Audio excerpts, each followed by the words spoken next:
Mother Bernarda, a prophetic woman.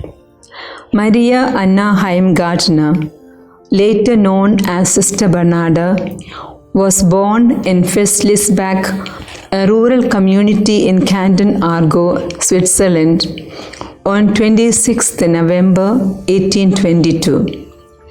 She grew up in a poor but deeply religious family.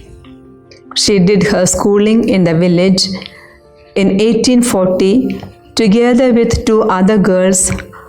Anna Maria got the privilege to be trained as teachers to form able teaching sisters, as in the mind of Father Theodosius Florentini, who dreamed of a reform in the field of education.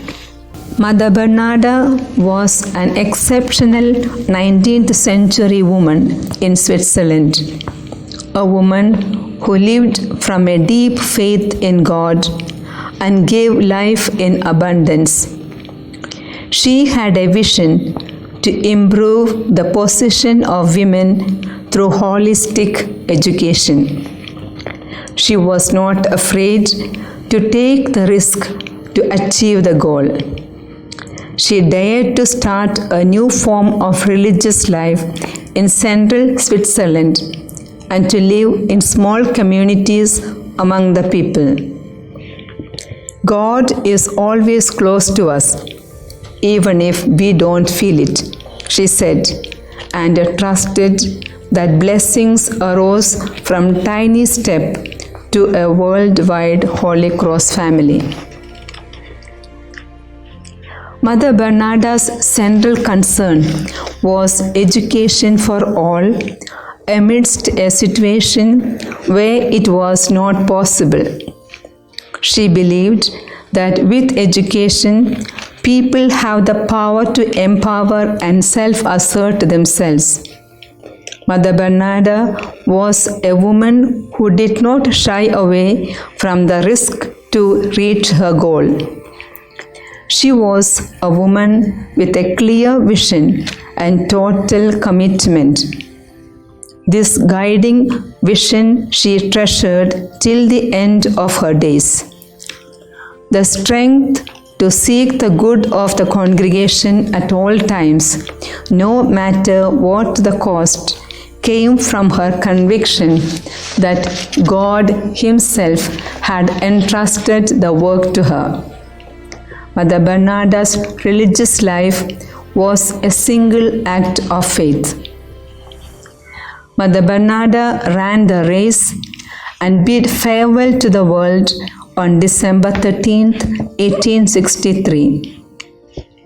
She has not seen the fruits of her total dedication to achieve the goal.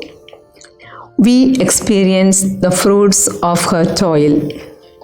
None of us know what our future holds, but in great faith we shall be able to face the realities of life. Here are a few quotes of Mother Bernarda which inspire her daughters to grow in virtue and communion with the Lord.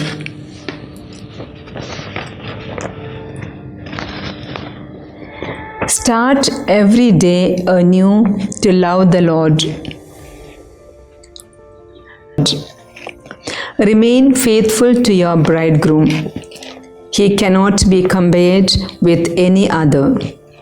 He is the most loving, faithful, and the only one who can and shall make you happy.